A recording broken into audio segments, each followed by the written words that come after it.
Quran and science from rhetoric to a meaningful and valid interaction. तो असल में scripture और साइंस की ये बहस अब 150 साल पुरानी हो गई है। मेरे ख्याल से डार्विन से पहले इस तरह की बातें हमारे पास नहीं थी, जहां तक मेरा ऑब्जर्वेशन है। डार्विन के बाद खासतौर पे पोस्ट डार्विनिज्म में स्क्रिप्चर और साइंस और उस तरह की चीजें निकलने लगी। और फ्रेंच रिवॉल्यूशन के बाद जब एथिज्म ने इतना जोर पकड़ा और उसको कबूल आम हासिल हुआ, तो फिर स्क्रिप्चर वाले बैकफुट पे आ गए हमारे हिसाब से। और ये बैकफुट पे आने की वजह ये थी कि इस तरह के नैरेटिव्स डेवलप होने लगे कि बाइबल एंड साइंस, और आप देखेंगे कि वो सारे स्क्रिप्चर्स, और उसके बाद अब जो करंट सिनारियो है उसमें आपको सब दिखेगा। जैसे बाइबल एंड साइंस है, वेदास के बारे में, वेदास में साइंस क्या है, बल्कि वैदिक साइंस की पूरी एक पूरा एक नैरेटिव चला दिया है। और उपनिषद में बहुत सारी साइंस बताते हैं। मनु के अंदर बोलते हैं कि सोशल एंथ्रोपोलॉजी के जो क्लासिकल इन्वेंट हुए हैं, जो रिसर्च हो रही है, वो मनु के अंदर ऑलरेडी मौजूद है। और उसके लिटरल मीनिंग को नहीं लेते हैं, मनुस्मृति और पुराण में है, बताते हैं ओके। जिस तरह टेक्नोलॉजिकल जो इनोवेशंस हैं वो सबके सब पुराण में मौजूद है, पुराण। और एशियन नॉलेज सिस्टम जो जापान और चाइना का है, जैसा खास तौर पे जो लाइफ एनर्जी है, काय और वो सब जो है। तो कहने का मतलब जो ब्रॉड एस्पेक्ट है इसका, वो स्क्रिप्चर और साइंस के हवाले से। और यहां पर सबसे अहम बात जो याद रखने की, समझने की है कि हम इस स्ट्रीम में ना बह जाएं। कुरान इन सब चीजों से बहुत बुलंद है। ये जो भी आपके सामने, वो हो सकता है कुछ अल्लाह की हिदायतें हो जो मिसफोल्डेड फॉर्म में आ गई हो या जो भी हो, लेकिन कुरान, इसलिए हम एक स्ट्रीम के साथ हम एक स्क्रिप्चर कुरान भी है वैसा ना लग जाए। इसकी बहुत अहम ये बात है। हो सकता है मैं उस अंदाज से आप तक ना कन्वे कर पा रहा हूं, लेकिन मैं समझता हूं कि ये स्क्रिप्चर और साइंस के डिबेट में हम कुरान को भी इसी इनके साथ रख दें तो ये बहुत बड़ी ज्यादती होगी। और इसके लिए मेरे ख्याल से हम इंदल्ला मसूल भी होंगे। तो अगर आप बाइबल की तरफ डालें, जैसे ओल्ड अर्थ क्रिएशनिस्ट जितने हैं और यंग अर्थ क्रिएशनिस्ट जितने हैं, तो ओल्ड अर्थ वाले वैसे ही अपोलोजेटिक हैं, है ना। वो बताते हैं कि लिटरल मीनिंग में मत लीजिए, है ना। यंग अर्थ क्रिएशनिस्ट जितने हैं वो बोलते हैं कि जो कुछ बाइबल में है वो लिटरल लेना चाहिए ना, वैसा नहीं लेना चाहिए। कुरान में भी ये डिस्कोर्स आपको मिलेगा। तो मैं आगे इस पर आऊंगा, चलिए आगे। ये जो कुरान एंड साइंस का जो है, जैसे इनकम्पैटिबिलिटीज एंड कोहेरेंस वगैरह, मुझे इस पर एक प्रिंसिपल फिलोसफिकल एक पोजीशन है हमारी, और मैं समझता हूं कि essentially there can't be an end in between.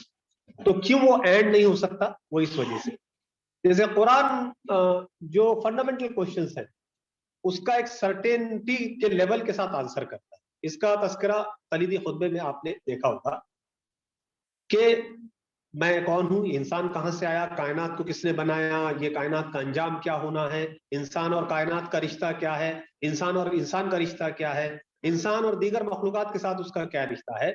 ये जो फंडामेंटल क्वेश्चन है, जो पूरे, इसको अब्दी सवालात कहते हैं, इन सब के जवाबात कुरान एक लेवल ऑफ सर्टेनिटी से देता है। वो बोलता है कि अल्लाह खालिक, जैसा भी उसको आप कहना है कि भाई अल्लाह और खल्क जो है हक के साथ है, वो कर। जो साइंस है वो एक ह्यूमन इंटरप्राइज है ना। और ह्यूमन इंटरप्राइज बहुत सारा फॉल्टी हो सकता है, बहुत सारा सही हो सकता है, ये कॉमन बात। कुरान जो है वो हायर लेवल ऑफ रियलिटी की बात करता है, साइंस जो है वो नियर लेवल ऑफ रियलिटी की बात करता है। ये भी एक बहुत अहम चीज है मेरे हिसाब से। तो हायर लेवल ऑफ रियलिटी क्या है? वो वही है जो हमको पैगंबरों ने वही के जरिए बयान किया, वो हायर लेवल ऑफ रियलिटी। जबकि कुरान जो साइंस उस रियलिटी की बात, वो स्केप्टिक है अपने नेचर के लिए। कुरान कोड ऑफ कंडक्ट्स भी देता है बहुत सारे, जबकि साइंस वैल्यू न्यूट्रल है ऐसा बताते हैं। लेकिन सैम हैरिस की आपने किताब पढ़ी होगी 2011 में, उसने काफी बज़ किया था। सैम हैरिस ये कहता है कि साइंस को भी क्यों ना वैल्यूज के अखज करने के लिए इस्तेमाल किया जाए। द मॉरल लैंडस्केप उस किताब का नाम है। और मैं चाहूंगा कि आप में से जो लोग उसको मुताला कर सके, वो फ्री अवेलेबल है इंटरनेट पे, वो जरूर करें। उनका ये आर्गुमेंट है, जो अब तक साइंस के इससे डिपार्चर है। अब तक साइंस कहती थी कि हम वैल्यू न्यूट्रल है, हमको इससे मतलब नहीं अच्छा बुरा क्या है। वो कह रहे हैं कि साइंटिफिक बुनियादों पर आप अच्छा और बुरा डिसाइड कीजिए, साइंटिफिक बुनियादों पर अच्छा और बुरा डिसाइड कीजिए। तो अब आपको मजहब से कदरों के और इकदार के हुसूल की जरूरत नहीं है, आप साइंस से भी ले सकते हैं चाहे तो। कैसे ले सकते हैं उसका पूरा तफसील उन्होंने 250 पेज की किताब में बताया है। तो कुरान कोड ऑफ कंडक्ट देता है, साइंस जो है वो नहीं देती, वो बोलती है कि वैल्यूज इससे ड्रॉ नहीं कर सकते आप, लेकिन सैम हैरिस का कहना है कि कर सकते हैं। Quran essence of being human आपको बताता है। Quran essence of being human, वो कहता है कि आपको ना वो लक़द कर्रम बनी आदम वाली जो बात है कि भाई हमने आदम को इकराम से नवाजा हो। और साइंस क्या कहती है कि नहीं, वो जस्ट एक any other type of organism, एक any other type of species. और आप तो स्पीशियसिज्म का तस्वुर भी आपको पता चलेगा। स्पीशियसिज्म ये है कि भाई इंसान जो है अपने आप को बरतर ना समझे। अगर मैं इंसान हूं इसलिए गाय को खा सकता हूं, ये सही बात नहीं है। ये गाय भी मेरी तरह एक स्पीशीज है और मैं भी एक मेरी तरह स्पीशीज। तो वो जो स्पीशियसिज्म का एक कॉन्सेप्ट है, साइंस अब उस पर आए। कुरान फ्रेम सेट कर देता है, कुरान की फ्रेम सेट है, वो फ्लेक्सिबल है लेकिन सेट है। कुरान में फ्रेम सेट है, वो फ्लेक्सिबल है लेकिन सेट है। साइंस में ऐसा नहीं है, वो ऑब्जर्वेशन, एक्सपेरिमेंट, डेटा, इंफरेंस से ड्रिवन है। और ये हर नुक्ते पे बदल सकता है। ऑब्जर्वेशन दो लोगों का अलग हो सकता है, एक्सपेरिमेंट दो अलग अलग जगहों पे अलग अलग हो सकते हैं, पॉसिबिलिटी है इसकी। डेटा का इन्फ्रेंस अलग अलग तरीके से हो सकता है। जो मुहक्किक है उसके हालात, उसके सोशियो पॉलिटिकल चीजें उसके इन्फ्रेंस पे असरअंदाज होती हैं, ये बिल्कुल तय बात है। कुरान की फ्रेम सेट है लेकिन लचकदार है, इसकी फ्रेम सेट नहीं। साइंस कोई सेट फ्रेम से बात नहीं करती आपसे। और भी बहुत सारी चीजें आगे। तो फिर ये जो मुकदमा मैंने कायम किया कि कुरान अलग है, साइंस अलग है, और उसमें कलीदी खुतबे में भी आपने वो बात पढ़ी होगी, इससे तीन स्कूल ऑफ थॉट अब डेराइव हो गए। एक कहता है कि ये fundamentally opposite to each other, यानी स्क्रिप्चर्स और साइंस का कोई मेल नहीं। और इसमें डैनियल डेनेट हैं, रिचर्ड डॉकिंस हैं, और हमारे सैम हैरिस हैं, जो मॉडर्न हॉर्सेस कहते हैं ना उनको, four horses of atheism. So four horses of atheism, देखिए एथिज्म मैंने अपने मजमून में इसका अहाता भी किया है कि कदीम एथिज्म था, एक जदीद एथिज्म है ना। कदीम इलाद है, जदीद इलाद। तो कदीम इलाद सिर्फ ये मानता था कि कोई खुदा नहीं है और मजहब का कोई रोल नहीं है, ये कदीम इलाद। जदीद इलाद ये मानता है कि न सिर्फ ये कि कोई खुदा नहीं है, बल्कि मज़ाहिब तमाम मसाइल की जड़ है। मज़ाहिब से खुरेजी होती है, मज़ाहिब से रेसिज्म फैलता है, मज़ाहिब से एक दूसरे से डिस्क्रिमिनेट करते हैं लोग, मज़ाहिब को गालिब करने के लिए लोग मेहनत और जद्दोजहद करते हैं वगैरह। तो fundamentally opposite to each other, scriptures और साइंस फंडामेंटली अपोजिट है ईच अदर। एक दूसरा थॉट है, स्कूल ऑफ थॉट है, उसको मैं अपोलोजेटिक नाम देता हूं। अपोलोजेटिज्म ये है कि भाई सब कुछ हमारे किताब में है, हमारे स्क्रिप्चर में, हमारे मजहब इसमें सारी साइंस मौजूद है। जो आज डिस्कवर हो रहा है वो 1400 साल पहले हमने सब बताया। कोई कहता है 3500 साल पहले वेद में सब बताया। कोई कहता है हमारा 5000 साल पुराना सिविलाइजेशन है, हमारे यहाँ सारी चीजें साइंस की जो आज आप निकाल रहे हैं वो सब पहले से है। ये दूसरा स्कूल ऑफ थॉट। और तीसरा समझ लीजिए, उसको मैं सही नाम नहीं दे पाया, आप भी उस टर्मिनोलॉजी के बनाने में मेरी मदद करें।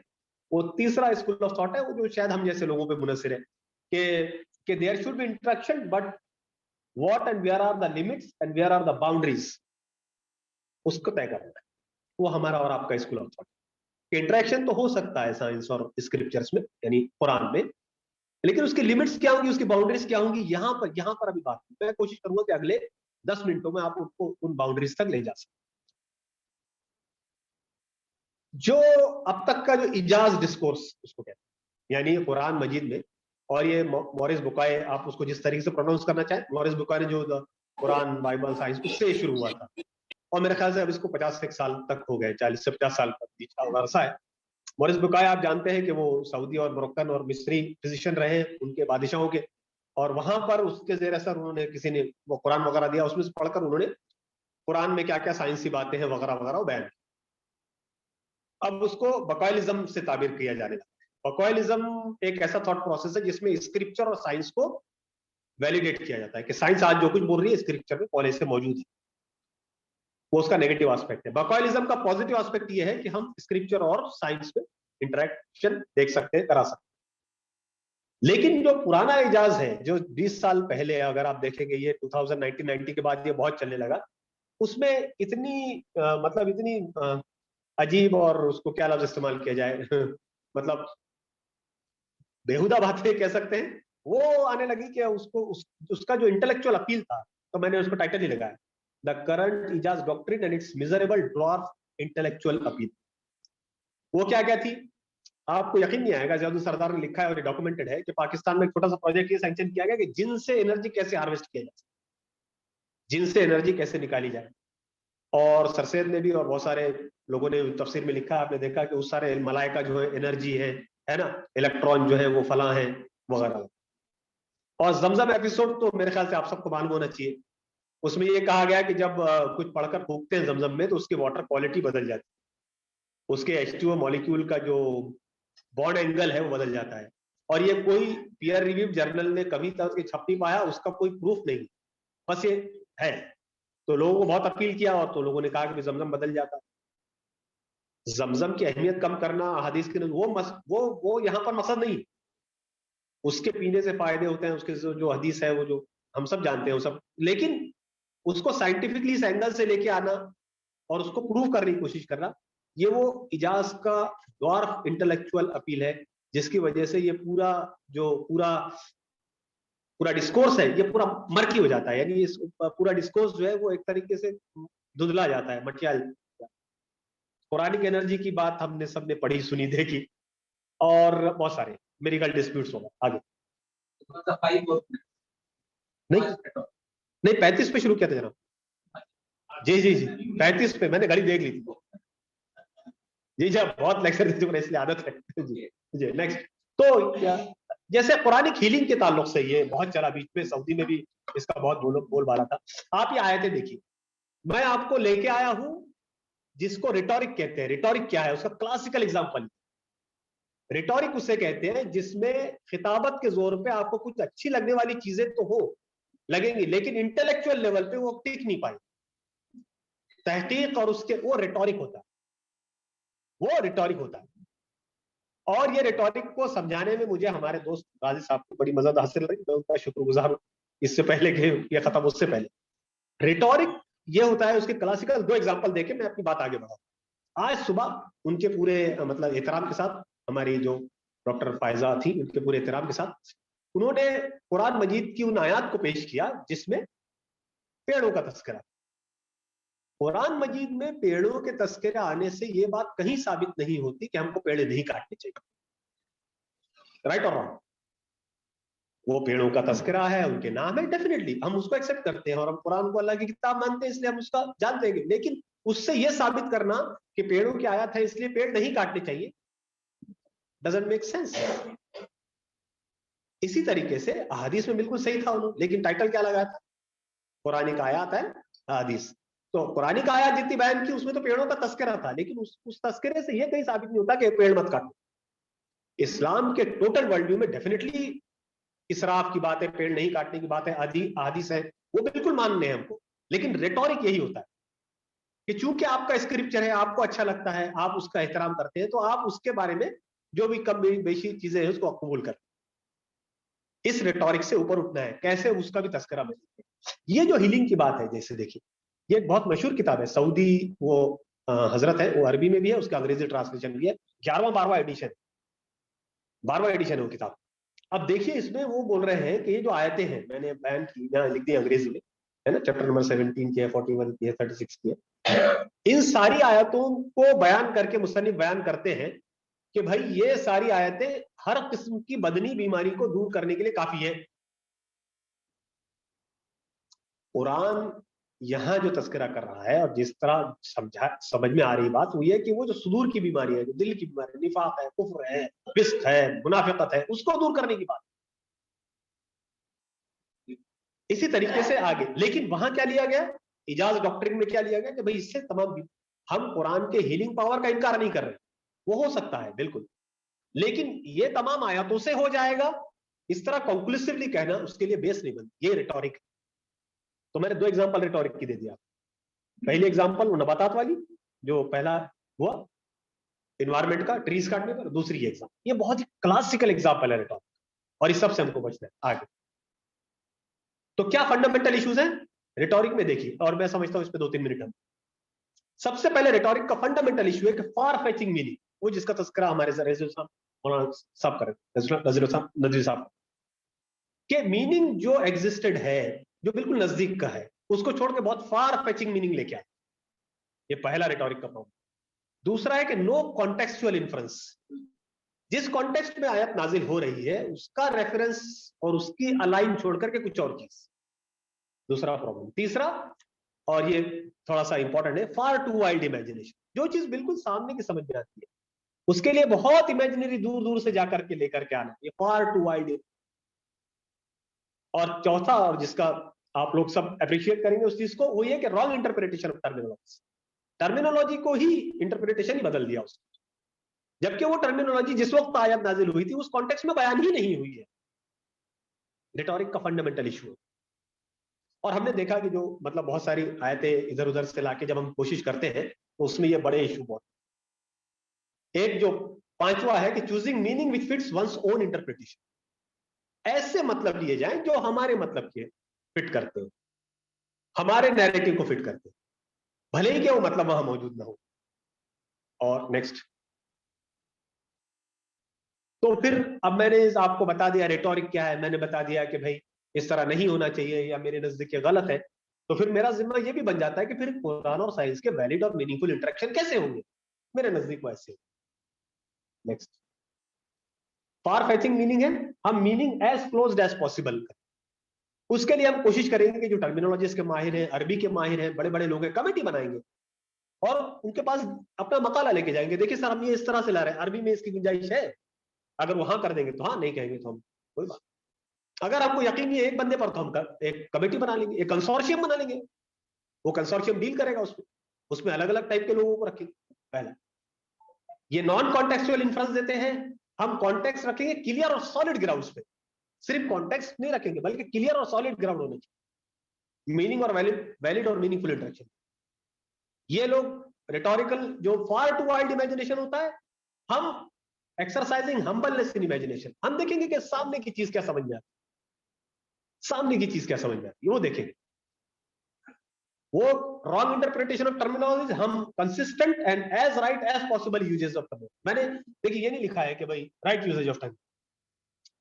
अरबी जुबान की इतनी वैरायटी है कि उसमें बहुत सारी चीजें अकोमोडेट हो जाती, तो इसीलिए मैंने लिख दिया consistent and as right as possible. और उसके लिए कंसोर्शियम या कमेटी जो है उसको हमको सजेस्ट करें। Choosing meaning which fits one's own interpretation, ये रिटोरिकल है, हम क्या करेंगे वाइड एंड जनरलाइज मीनिंग, जो वाइड और जनरलाइज मीनिंग उसका लिया जा सकता है वो ले। उसके बाद नेक्स्ट, ये बेसिक्स तीन है मेरे नजदीक।